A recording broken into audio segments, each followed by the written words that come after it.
Bon, pendant que les enfants sont en train de descendre, nous allons en commencer ce matin. Et ce matin, il était vraiment important pour moi, et j'ai passé du temps avec Pasteur Sylvain cette semaine, d'expliquer qu'est-ce qu'on vient de faire. Parce que ça peut paraître très étrange qu'est-ce qu'on vient de faire. Et souvent, quand on est habitué de faire quelque chose, on prend pour acquis que tout le monde le comprenne. Puis ce n'est pas nécessairement vrai que tout le monde comprend ce qui se passe. Donc, comme titre de ce matin, je sais que Samuel me court souvent après, ou Donald, c'est quoi le titre de ton message? Mais pourquoi consacrer nos enfants? C'est bon? Donc, Sylvain m'a donné un petit texte qu'il a traduit que je trouve vraiment central. Je vais vous lire. Pourquoi la consécration des parents pour les enfants? L'une des façons dont nous encourageons cela est la consécration des parents pour leurs enfants. Bien que la consécration des parents ne soit pas un mandat biblique, c'est un moment où notre Église s'associe aux familles en priant pour les parents et leurs enfants. Notre Église s'engage à accompagner les parents et à renforcer ce qu'ils enseignent déjà à leurs enfants à la maison. C'est aussi l'occasion pour les parents de se consacrer publiquement à la responsabilité d'élever leurs enfants dans la crainte du Seigneur. Notre objectif, lors de la consécration des parents, est d'encourager les parents dans la tâche qui leur incombe d'élever leurs enfants. Parce que le rôle appartient aux parents. Le rôle d'élever un enfant n'appartient pas au gouvernement. Ce n'est pas leur rôle. Mais si nous ne prenons pas nos responsabilités, la nature ayant l'horreur du vide, quelqu'un va le combler. Alors, en tant que parents, il nous faut, je sais c'est un peu directif, mais ça l'est, il nous faut élever nos enfants.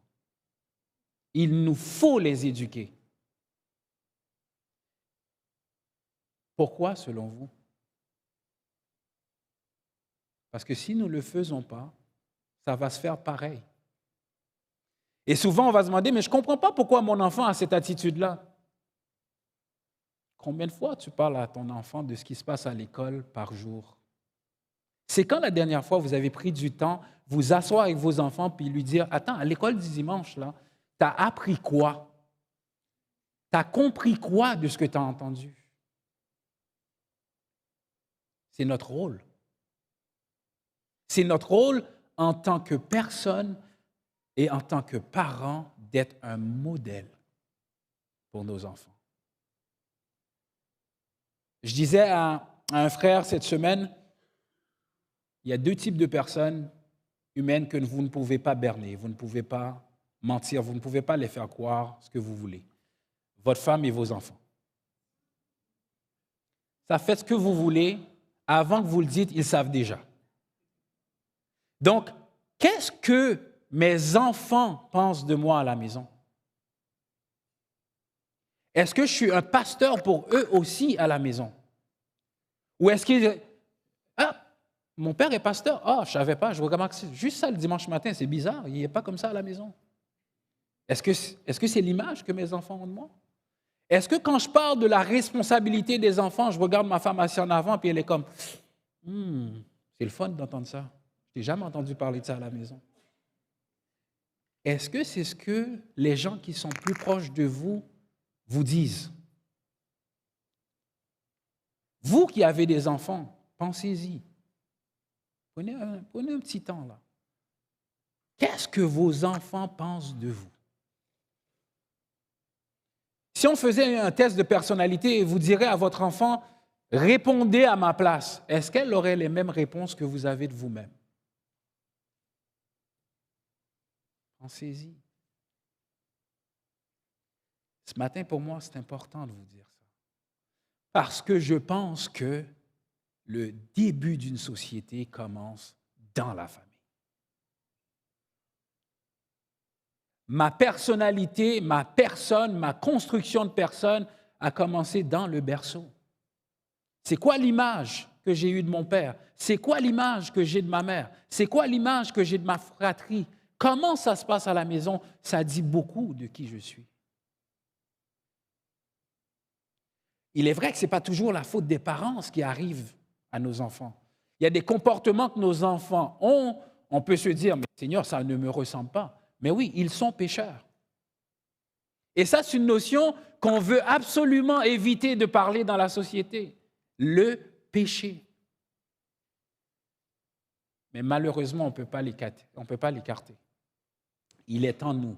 Il est tissé dans nos codes génétiques. Vous allez me dire, mais ça n'a pas de bon sens. Moi, je n'ai rien fait de mal.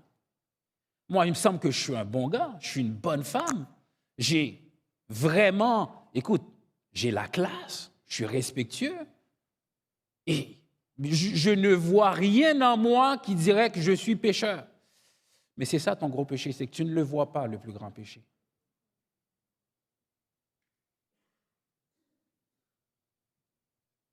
Vous savez, on aime dire qu'il n'y a rien de pire qu'un aveugle qui ne sait pas qu'il est aveugle. Il n'y a rien de pire que quelqu'un qui pense qu'il est parfait et qu'il est bon. Tant et aussi longtemps que le Saint-Esprit ne nous révèle pas l'état de nos cœurs, on est complètement aveuglé de l'horreur que nous sommes. C'est dur le message, mais c'est ce qui nous sommes. Je ne dis pas vous êtes, je dis nous sommes. Je ne suis pas mieux que vous.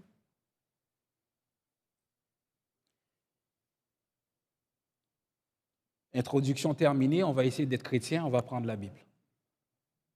Tournez avec moi dans Marc 10, s'il vous plaît. Le verset 13 et 14. Voir ce que Dieu dit des petits-enfants. On lui amena des petits-enfants afin qu'il les touchât, mais les disciples reprirent ce qui les amenait. Jésus, voyant cela, fut indigné et leur dit, « Laissez venir à moi les petits-enfants et ne leur empêchez pas, car le royaume de Dieu est pour ceux qui les ressemblent. » Là, on va se dire, mais attends une minute. Là. Si le royaume de Dieu ressemble aux enfants, il n'y a rien de plus ingrat qu'un enfant. Où sont les parents? Arrêtez de faire semblant, là. Vous faites 1000 piastres d'épicerie, puis il n'y a rien dans le frigo à manger. On se reconnaît, là, on commence à se reconnaître. Vous planifiez un voyage, vous travaillez, vous faites des overtime, vous les amenez en voyage. Ah, mais c'est donc bien plate. Il faut les apprendre à dire merci. Mais à quoi le royaume des cieux? À quoi je dois ressembler à eux pour rentrer dans le royaume? Ça n'a pas de sens. Mais oui, ça a un sens. Vous vous rappelez qu'est-ce que Pasteur Jeff a fait à un moment donné? Il a ouvert des sacs de bonbons puis il a dit, prenez. Est-ce que vous avez vu un enfant qui a fait l'hypocrisie des adultes? Non, non, tu n'aurais pas dû. Ils se sont lancés et ils en ont pris autant que leurs mains pouvaient en prendre. Mais c'est ce que Dieu appelle à faire. J'ai envoyé mon fils pour sauver tous ceux qui étaient perdus. Et il ouvre ses bras. Il dit, je ne mettrai pas dehors celui qui vient à moi. Et nous, dans notre logique d'adulte, mais attends, c'est trop facile, je ne comprends pas. Pourquoi juste demander pardon puis je serai sauvé? Mais attends, il manque quelque chose. C'est juste ça, c'est trop simple. On est tellement habitué de se compliquer la vie, la simplicité du salut nous échappe. Le salut est tellement simple. Reconnais que je suis perdu et venir vers Jésus et dire « sauve-moi ». Et ça a l'air vraiment, vraiment trop simple. Vous savez ce que la Bible dit? Dieu a créé l'homme très droit et très simple, mais il s'en est fait beaucoup de chemins et beaucoup de détours.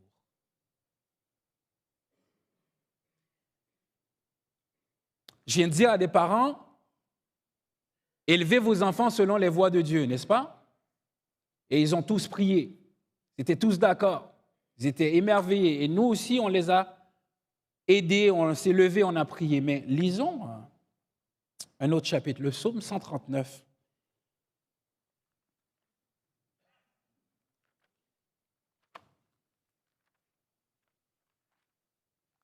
Ne vous inquiétez pas, je n'ai pas dit 119, j'ai dit 139. Un petit peu moins long.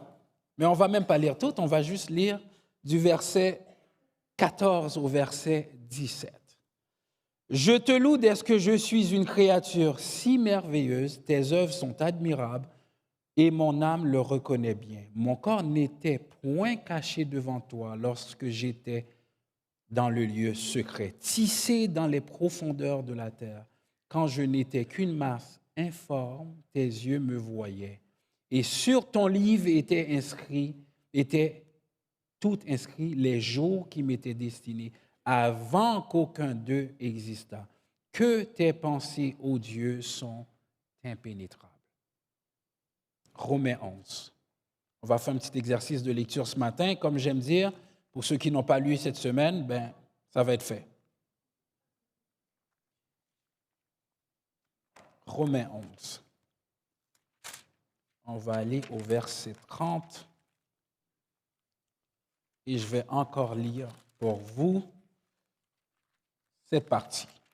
Donc, au verset 30, « De même que vous avez autrefois désobéi à Dieu et que par leur désobéissance, vous avez maintenant obtenu miséricorde, de même, ils ont maintenant désobéi afin que, par la miséricorde qui vous a été faite, ils obtiennent aussi miséricorde. Car Dieu a renfermé tous les hommes dans la désobéissance pour faire miséricorde à tous, ô profondeur de la richesse, de la sagesse et de la science de Dieu, que ses jugements sont insondables et ses voies incompréhensibles. » Là, les parents, ils viennent se dire, aïe, aïe, je viens de dire dans les voies de Dieu, mais ils sont impénétrables, incompréhensibles, insondables. Comment je fais maintenant pour tenir ma promesse? Prenons bien plutôt le contexte. Le psalmiste n'est pas en train de dire ici qu'on ne peut pas connaître les voies de Dieu. Il est en train plutôt de s'émerveiller de comment Dieu fait les choses quand il les promet. La même chose pour Paul. Il dit aux Juifs, mais les non-Juifs aussi vont avoir part à cette même miséricorde. Comment, je ne le sais pas, mais ce que je sais, c'est « Oh, que ses pensées sont impénétrables, insondables », mais il réalise tout ce qu'il dit. Et ce matin, les parents, vous n'avez pas besoin d'avoir peur. Dieu nous parle. Dieu veut révéler ses plans. Il veut vous montrer comment élever vos enfants. Et à la fin, vous allez avoir quelques mots d'application. La preuve que Dieu nous parle, Hébreux 1, le verset 1 et 2.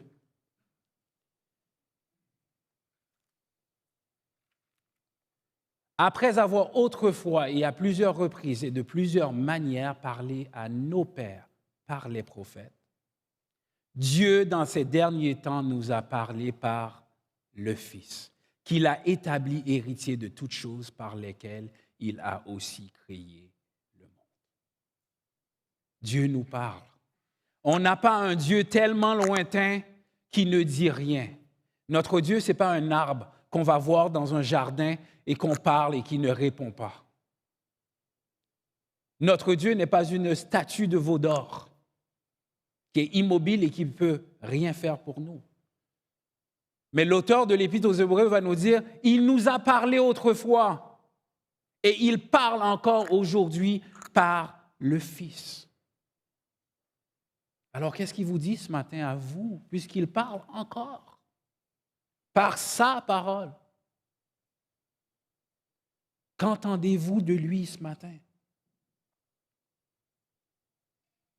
Ses voix, il les révèle. Il nous dit ce qui va arriver. Pensons à Abraham. Tu auras un fils de ta femme. Mais ma femme, elle est stérile. Que tes voix sont impénétrables. Quand c'est impossible, il le fait arriver.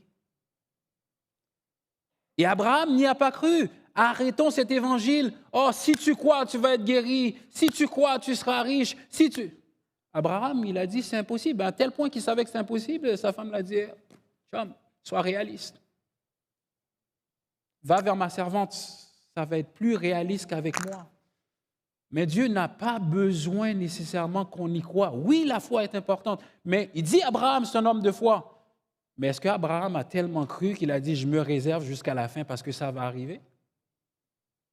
Dieu accomplit ses promesses parce qu'il est fidèle. Il est fidèle. Quand on devient fidèle, il demeure fidèle parce qu'il ne peut pas se renier lui-même. Joseph, il voit qu'il va être élevé, ses frères vont se prosterner devant lui, ses frères pris de jalousie, on le vend comme esclave. Il est en train de finir dans une prison. Et là, vous allez vous dire, mais attends, mais c'était un rêve, c'était un songe, j'avais trop bu cette soirée-là, c'est pas vrai, ça ne peut pas arriver. Mais Dieu veut nous montrer, peu importe la profondeur de votre misère, c'est moi qui le fais. Et je tiens mes promesses. Pensez à Noé. Et je vais construire une arche, je vais faire entrer une famille de chaque espèce et ma famille va avoir un déluge, la terre sera engloutie. Pensez aux voisins qui le regardent construire l'arche pendant des années. Et il y a un fou à côté de nous, c'est dommage qu'il n'y a pas de psychologue, ça l'aiderait. Les promesses de Dieu peuvent ne pas faire du sens à nos yeux, mais ça, ce n'est pas grave. Ce n'est pas grave. Pourquoi? Parce qu'il accomplit tout ce qu'il dit.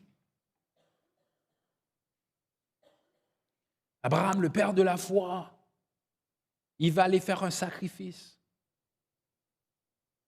Tu m'as promis, Seigneur, je serai père d'une multitude de nations et mon seul fils, je m'en vais le sacrifier. Non, Seigneur. C'est vrai, tes voies semblent insondables, mais tu réalises par ta fidélité, par ta grandeur, par ta magnificence, tout ce que tu promets. On consacre nos enfants parce qu'on est certain qu'il va nous aider à les réaliser. Il va nous aider à les accompagner. Il va nous aider à les amener le plus loin qu'on puisse, parce que lui est fidèle.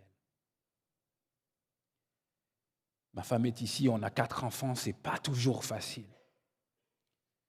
Et un stress qu'on s'est enlevé dès le départ, on s'est dit, ils apprennent à être des enfants comme on apprend à être des parents. On n'est pas né parents. On est né avec des parents qu'on est plus chanceux, ou avec un, ou des fois, il y en a qui n'ont pas connu ni leur père, ni leur mère. Mais le modèle qu'on a autour de nous sert de parents. Donc oui, on va faire des erreurs. Certainement, Pierre-Luc, on va en faire. Puis si on les comptait, nos erreurs, en tant que parents, tu serais découragé. Mais Dieu rachète nos erreurs. Dieu nous sauve de nos erreurs. N'ayons pas peur d'élever nos enfants selon les voies de Dieu. Parce que Dieu, lui, il est fidèle. Deuxième point. Ce n'est pas la consécration. La consécration des parents ne remplace ni ne détourne de l'affirmation d'engagement de donner le cadre et le processus d'adhésion à l'Église. On ne les consacre pas en disant « OK, c'est bon, ils sont consacrés, on se revoit à 18 ans. » Non, ça ne marche pas de même. Vous venez de vous engager en disant devant Dieu, je vais faire en sorte que mon enfant trouve un modèle dans le milieu, trouve une ressource dans l'Église, que mon enfant trouve et voit l'Église, pas parfaite, elle ne l'est pas. Le fait que nous sommes là, ça la rend imparfaite. Mais amenée vers un Dieu qui est parfait. Et d'être un témoignage, de ne pas être non plus dans ce faux évangile de dire tout va bien aller. Vous savez que Jésus n'a jamais promis que tout va bien aller. Lui-même a été à la croix. Prends ta croix et... La promesse est claire. Prends ta croix et suis-moi. Ça va aller parce que je suis devant toi, mais je ne t'enlèverai pas la croix. Prends-la et suis-moi. La consécration des parents ne remplace pas le baptême des enfants. L'Église n'enseigne pas le baptême des enfants, mais enseigne que le baptême est réservé aux croyants. Comme je vous disais, on n'a pas baptisé les enfants. On a consacré les parents qui voulaient dire, oui, devant Dieu, je vais élever mes enfants selon les voies de Dieu. La consécration des parents ne place pas votre enfant dans une communauté d'alliance non plus. Le fait que vous les avez consacrés, ils n'ont pas une alliance avec Dieu. Moi, j'aime bien dire, Dieu est le Père de tous, mais le grand-père de personne. Ce n'est pas parce que mon père était croyant que automatiquement je suis croyant. Dieu veut sauver chacun d'entre nous. Il veut rentrer en relation avec chacun et chacune d'entre nous. La consécration des parents ne confère aucun type de bénédiction spéciale à votre enfant.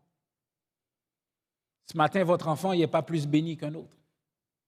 Si votre enfant ne va pas recevoir des petits ailes sur le dos, il ne sera pas plus gentil cet après-midi qu'il l'était ce matin, je vous le dis. Ça se peut qu'il ne fasse pas ses nuits ce soir, contrairement à toutes les autres. Rassurez-vous, Dieu est fidèle. Il n'y a pas de transaction spirituelle qui se produit non plus dans cette consécration. La consécration des parents n'affirme ni ne prédit le salut de votre enfant. Soyons rassurés que vous avez un travail à faire à ce niveau-là. Quand Dieu va dire, quand la Bible va nous dire, faites connaître tous vos besoins à Dieu, faites-le connaître tous vos besoins. Maintenant que je vous ai dit qu'est-ce que ce n'est pas, ça serait cool que je vous dise qu'est-ce que c'est, n'est-ce pas? La consécration des parents est un moment de notre culte où vous, en tant que parents, vous vous engagez publiquement à élever votre enfant dans la discipline et l'instruction du Seigneur. J'y reviens à la fin. La consécration des parents est un moment où la congrégation, l'Église, s'engage à vous accompagner en tant que parents et à vous encourager à élever vos enfants selon la parole de Dieu.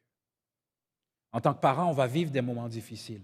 On a besoin d'un frère ou d'une sœur qui nous tape sur le dos pour dire « Écoute, c'est correct, moi je suis passé par là.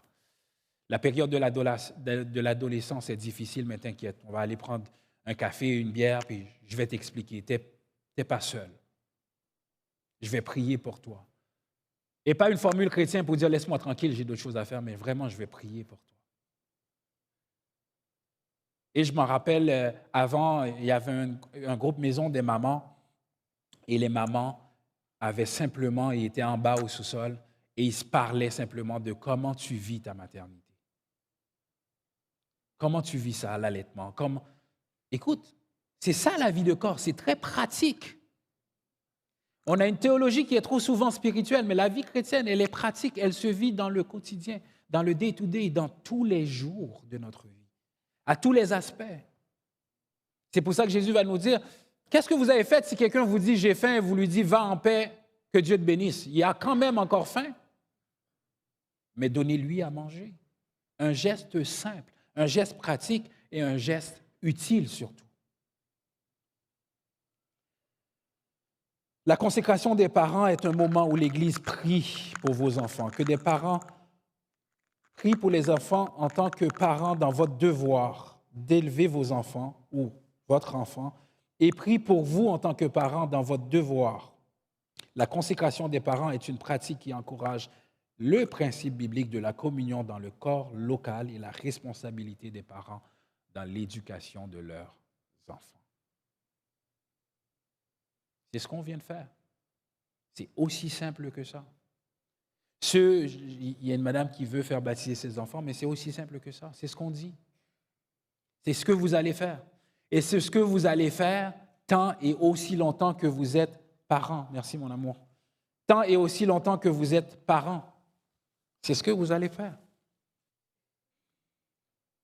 J'aime pas dire est-ce que vous êtes prêts à le faire parce que vous ne savez pas encore ce que c'est. Mais ce que je vous dirais, c'est de rester auprès de Dieu, puis il va vous aider à chaque étape de votre vie de parent.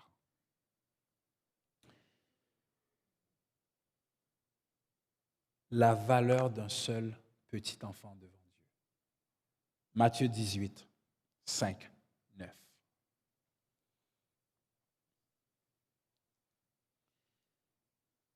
Matthieu 18, versets 5 et 9.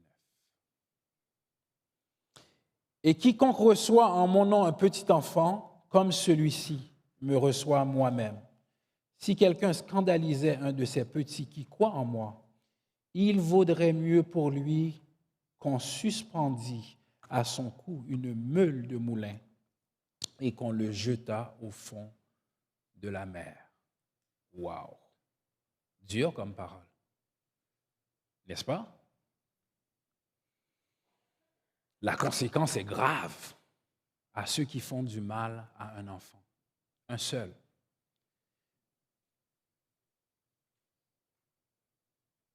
Pourquoi? Pourquoi Dieu porte une attention et un sérieux aussi précieux à nos enfants? Vous savez, Dieu nous donne la possibilité de procréer, de produire un être qui nous ressemble. Et Dieu dit d'en prendre soin de nos enfants. Il va même dire, vous qui êtes méchants, vous savez donner de bonnes choses à vos enfants. Vous le savez comment le faire. Mais Dieu va mettre en garde à quiconque qui pense et qui fait du mal à un enfant. Il dit, vaut mieux pour lui qu'on lui attache une meule de moulin au cou et qu'on le jette dans le fond de la mer. Ça, c'est une pénitence qui est assez horrible, mais c'est rien comparé à ce que je fais à ces gens. Si vous pensez que les enfants sont des moins que rien, ils sont juste là, ils vont avoir de l'importance quand ils vont commencer à réfléchir et à être quelqu'un. Ils vont avoir de l'importance quand ils vont commencer à payer de l'impôt. Non. Dieu nous dit, les enfants, ils sont extrêmement précieux à mes yeux. Faites attention à vos enfants. Faites attention à la façon dont vous allez les élever. Faites attention aux modèles et aux exemples que vous êtes à tous les jours devant vos enfants. Faire du mal, n'est pas seulement le mal qu'on peut penser, mais avoir ou être un mauvais exemple, c'est de faire du mal à un enfant. Si le modèle de père que je suis empêche mon propre fils de se marier et d'avoir des enfants, c'est que je lui ai fait du mal. Si le modèle d'homme que je suis pousse mon garçon à renier même son genre, j'ai été un mauvais homme, un mauvais modèle pour mon fils. La personne que je suis, est-ce qu'elle inspire les autres à me suivre? On n'a pas besoin d'être ici pour être un leader. Vous êtes un leader par tout ce que vous êtes.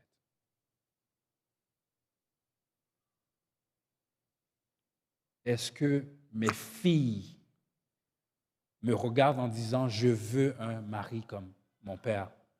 Je veux un homme comme ma mère a eu un. » Est-ce qu'ils me regardent en disant ça? Ou est-ce qu'ils me regardent en disant « Moi, je ne me marierai jamais de peur de me retrouver dans une maison avec un homme comme mon père. » Si vous êtes ce modèle-là, il n'est pas trop tard de changer. Car Dieu aide. Mais ça aussi, c'est faire du mal à nos enfants. Faites attention. Les gens qui sont autour de vous, les enfants que Dieu vous confie, soit à l'école, soit à la garderie, soit dans la famille. Soyez, en tout point de vue, un modèle pour eux.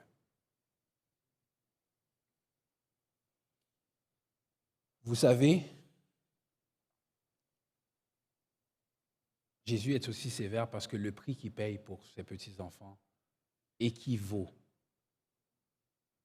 à ce qu'il demande. Lisons ensemble Matthieu 18, versets 10 à 14.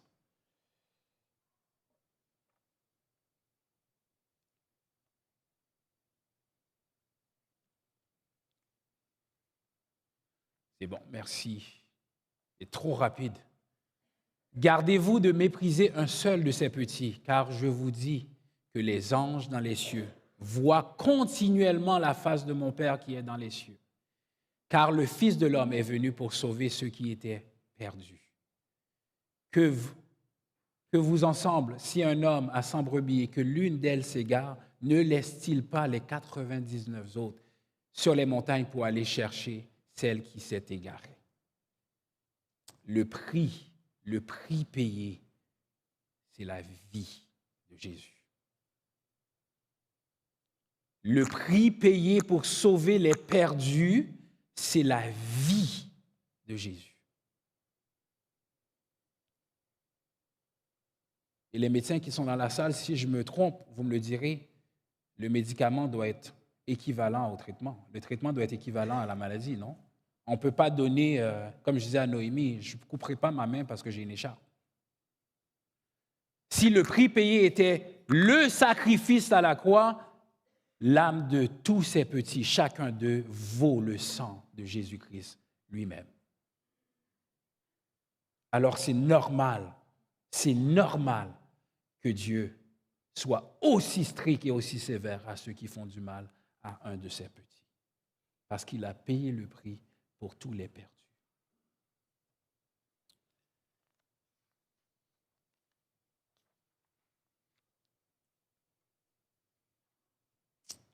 En guise, quelques mots d'application. C'est bien beau, je vous dis tout ça, mais Emmanuel, comment je peux faire cela? Moi, je t'ai bien entendu, j'ai compris ou presque. Il faut que je sois un bon papa, mais comment on fait ça être un bon papa? Comment on fait ça être une bonne maman? Moi, je ne sais pas, c'est mon premier enfant, je veux, mais comment? Est-ce que tu peux être un petit peu plus pratique?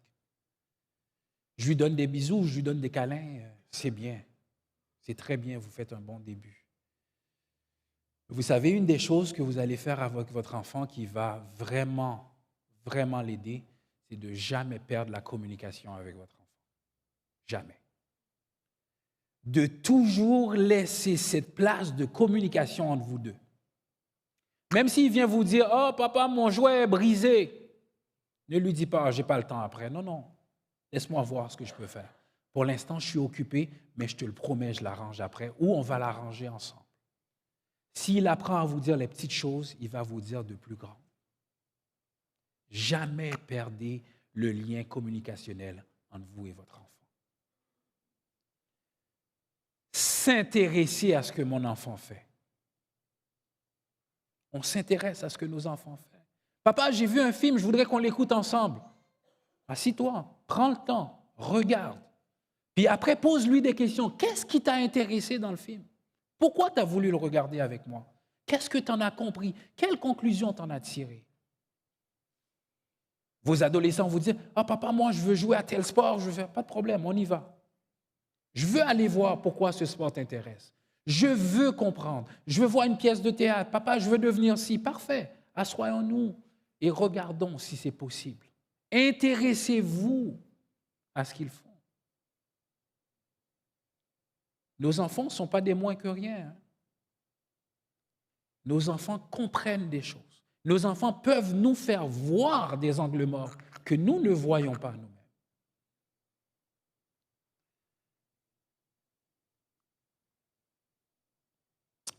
Appliquons nos enfants à la discipline. On va lire 2 Timothée 2. Je sais que tu es rapide, Pasteur Yves. 1-7. Cet aspect de discipline, je vais m'arrêter dessus quelques minutes parce que c'est important, la discipline. Dans tout, surtout dans nos familles. Toi donc, mon enfant, c'est Paul qui parle à Timothée ici, fortifie-toi dans la grâce qui est en Jésus-Christ. Et ce que tu as entendu de moi en présence de beaucoup de témoins, confie-les à des hommes fidèles qui soient capables de l'enseigner aussi à d'autres. Souffre avec moi comme un bon soldat de Jésus-Christ. Il n'est pas de soldat qui s'embarrasse des affaires de la vie s'il veut plaire à celui qui l'a enrôlé. Et l'athlète n'est pas couronné s'il n'a pas combattu selon les règles. Et il faut que le laboureur travaille avant de recueillir les fruits. Pourquoi une lettre pastorale dans l'éducation de nos enfants? Je vous explique. Il va dire à Timothée, toi donc mon enfant, fortifie-toi dans quoi? Pas dans soi-même. On est très maintenant je me moi. Tout ce que je peux, tout ce que je veux, je le peux. Je me dis, attends, mais je ne comprends pas cette philosophie. Je m'excuse si je pète des ballons, mais Je ne la comprends pas. Il me semble qu'il ne faut pas réfléchir 2 minutes pour arriver à une telle solution. Tout ce que je veux, je le peux juste parce que je le veux. OK. Je veux voler jusqu'au ciel. Attendons, je vais essayer. Il y a des choses qui nous sont impossibles. Ce n'est pas parce que je le veux que je le peux. Est-ce que j'y travaille pour? Est-ce que j'y mets la discipline pour? Est-ce que je me dirige ma vie dans cette direction afin d'atteindre cette chose? Il faudrait plutôt dire, tout ce que je me discipline et je travaille, il se peut que j'y arrive et de la bonne manière. On veut enlever la notion du travail dans nos jeunes. Pourquoi aller à l'école si tout ce que je veux, je vais l'avoir? Pourquoi travailler?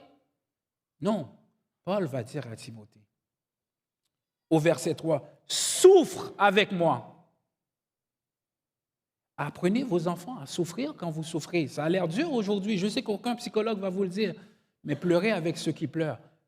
Soyez vulnérables à certains niveaux aussi à vos enfants. Pas besoin de tout leur raconter. Papa ne va pas bien, maman ne va pas bien. Mais on a l'espoir qu'en Christ et avec Christ, ça va bien aller. Ce faisant, vous apprenez vos enfants dans les difficultés qu'il y a une ressource autre qu'eux-mêmes. Mais le Christ. Vous disciplinez vos enfants à comment marcher avec Dieu, à comment regarder des situations difficiles quand il s'agit des problèmes dans votre vie, comment on va vers Dieu. Est-ce qu'on se lamente? Est-ce qu'on pleure? On se dit qu'il n'y a pas d'espoir? Ou est-ce qu'on dit oui, il y a un espoir? Jésus-Christ est notre espérance. Ça, c'est le modèle de parents. Il faut discipliner nos enfants. Et la discipline n'est pas le fouetter ni le mettre au coin, mais la discipline aussi, c'est de lui montrer que même si c'est difficile, il y a de l'espérance.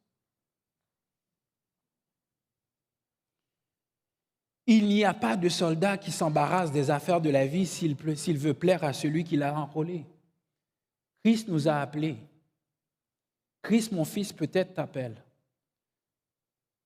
À l'adolescence, nos enfants veulent s'entourer de plein de gens. Ils veulent faire toutes les choses, c'est l'énergie. Ils ont la force et la capacité de pouvoir transporter le monde. Il y a le dicton qui dit « si la jeunesse savait et si la vieillesse pouvait ». Moi, je dis « si les deux ensemble s'y mettaient ».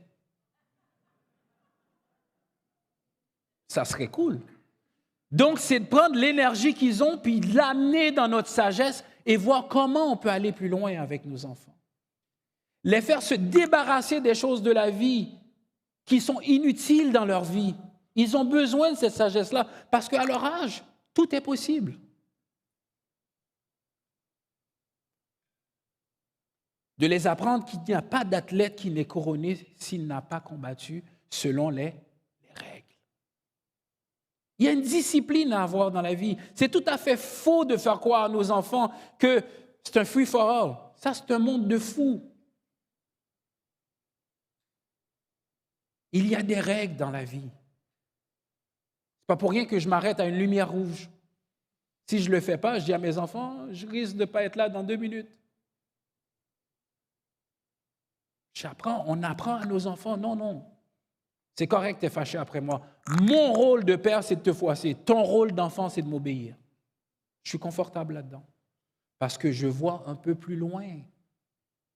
N'ayons pas peur de mettre nos limites dans la maison. Pourquoi? Mais c'est votre rôle en tant que parent de mettre des limites. Oui, la Bible va dire, n'irritez pas nos enfants, père. N'irritez pas vos enfants. Le but de mettre des limites, ce n'est pas de les emmerder, mais c'est plutôt de les cadrer. Il y a une discipline. La consécration, c'est ça. C'est dire que je vais devoir discipliner. Je vais devoir mettre un cadre selon la parole de Dieu. Dans sa grâce. Il faut que le laboureur travaille avant de recueillir les fruits. Les parents. Quel enfant qui aime attendre? Levez la main. Quel enfant qui aime attendre?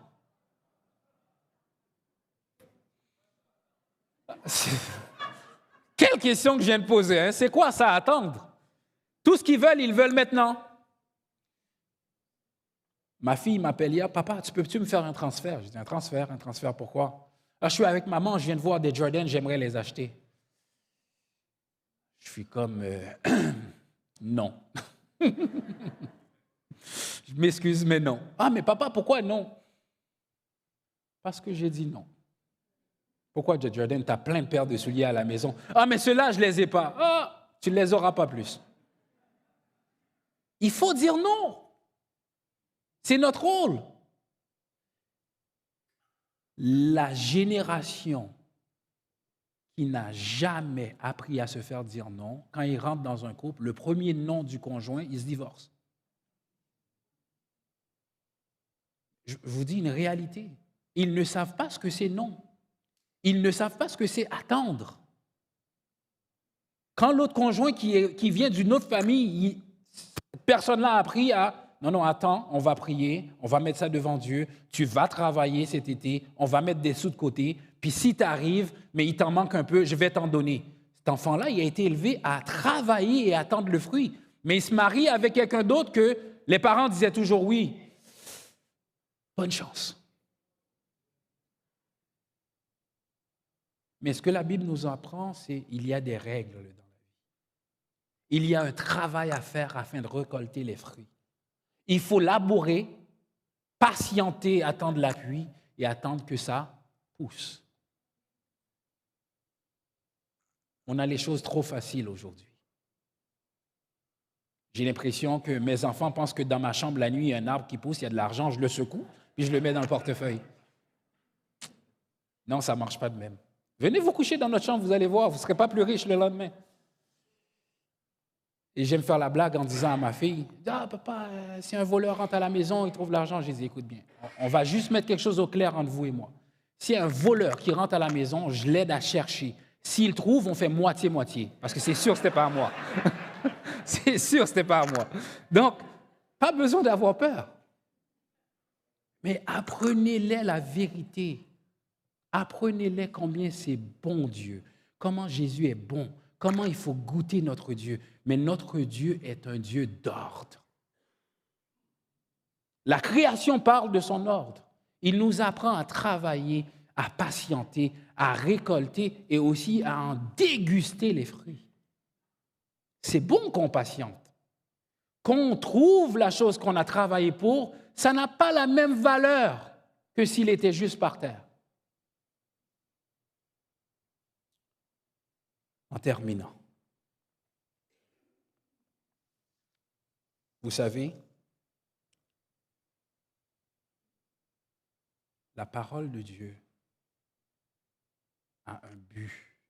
L'Évangile a un but. C'est de tourner les hommes vers Christ. Est-ce que vous êtes d'accord avec ça? Le but qu'on consacre, c'est de dire, Seigneur, je vais être un modèle, je vais marcher devant mes enfants. Nous, en tant que parents, nous allons marcher devant nos enfants afin que eux, un jour, tu puisses, dans ton amour, dans ta grâce, dans ta bienveillance, de venir tourner leur cœur et leur regard vers toi. C'est le but de l'Évangile. On prêche afin que le monde soit sauvé. C'est ça le but de l'Évangile. Et Luc 16 va nous dire l'histoire de deux hommes. Un qui était très riche et l'autre qui était pauvre. L'histoire n'est pas une histoire de richesse ou de pauvre. Ce n'est pas parce qu'on est riche qu'on ne sera pas sauvé, ce n'est pas parce qu'on est pauvre qu'on ne sera pas sauvé. Ce n'est pas ça qu'il faut voir dans l'histoire, mais pas du tout. Parce qu'il y a eu des hommes riches, là, Abraham, Job, il y a une femme, Lydia, marchande de pourpre, qui était très, très riche. Ce n'est pas ça. Ce que cette parabole nous dit plutôt, c'est vers quoi et vers quelle idole ton cœur est tourné. Le riche, il était bien décrit vertu de fin lin très cher, de pourpre. La pourpre, c'est un petit coquillage là, qu'on casse et qui donne un petit rouge. Il faut des milliers pour faire une belle couleur. Fait qu'il fallait être très riche pour porter du fin lin, et encore du fin lin avec la pourpre. Donc, Jésus amène ces paraboles aux pharisiens pour leur montrer qu'il y a un homme qui a tout eu sur la terre, puis il y en a un autre qui espérait manger des miettes. Et les deux se retrouvent après à deux endroits différents. Un semble être dans un endroit de paix, Lazare, et le riche dans un endroit de tourment.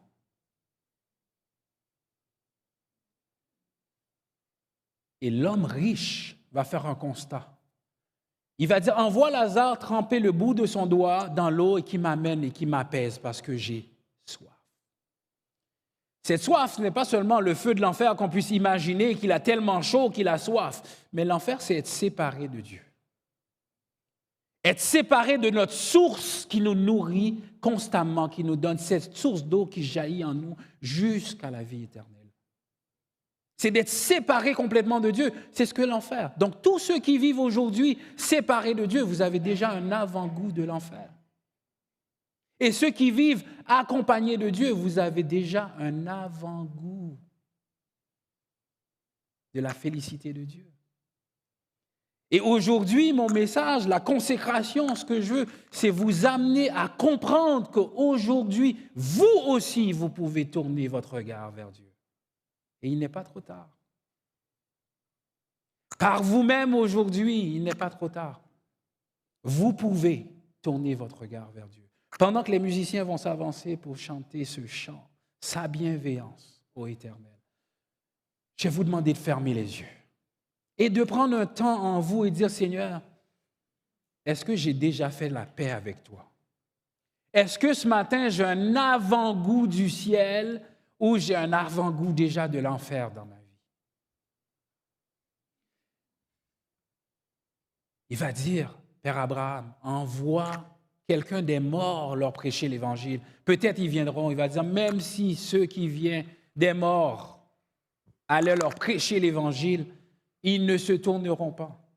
Donc, ce n'est pas moi qui vais tourner ce matin votre cœur vers Dieu, mais c'est plutôt l'Esprit qui va vous tourner vers le Créateur. Donc, baissez la tête, fermez les yeux. Tous ceux qui ne l'ont pas encore reçu, pendant que les têtes sont baissées et les yeux fermés, juste levez la main. C'est le moment de se dire, Seigneur, je veux faire la paix avec toi. Seigneur, je ne t'ai pas encore reçu dans ma vie, je ne te connais pas, mais j'aimerais te connaître. J'aimerais faire cette connaissance avec toi pour ne plus rester du côté de la séparation avec toi. Ce matin, vraiment, prenez le temps. Il n'y a rien qui presse. Il n'y a que l'Esprit qui peut vous tourner vers le Christ. Donc, si vous n'avez pas encore fait la paix, si vous n'avez pas encore reçu le Seigneur dans votre vie comme votre seul sauveur, je vous invite à lever la main et je vais prier pour tous ceux qui auront la main levée. Prenez le temps. Vous voulez faire la paix avec Dieu ce matin, c'est un moment propice. Que Dieu va vous toucher, vous allez venir dans la famille du Seigneur et vous allez faire partie de cette famille si nombreuse déjà, mais si agréable. Ça ne veut pas dire que vous n'aurez pas de problème, comme j'ai dit. Ça ne veut pas dire que tout va aller, mais vous avez aujourd'hui une espérance que pour les prochaines fois, quand ça va aller mal, vous avez un sauveur. Vous avez un Seigneur.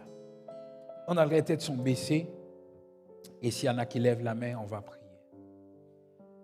Seigneur, tu connais les cœurs. Tu vois les gens, Seigneur. Tu connais leur cœur vraiment, Seigneur. Tu sais ce que tu as appelé. Tu connais ceux, Seigneur, qui sont à toi. Et si vous avez levé les mains, si vous avez dans votre cœur d'accepter, dites simplement, Seigneur, je reconnais que je suis perdu. Je reconnais sans toi, Seigneur, je suis directement dans le camp du malin. Je sais que, Seigneur, que je marche à l'encontre de tes voies. Mais Seigneur, aujourd'hui, aie pitié de moi. Permets que je puisse, Seigneur, changer de direction. Prends ma main, conduis-moi dans les voies de l'éternité. Seigneur, je reconnais mon péché. Seigneur, je te demande pardon d'avoir résisté pendant toutes ces années. Pendant toutes ces années où ce que j'ai refusé.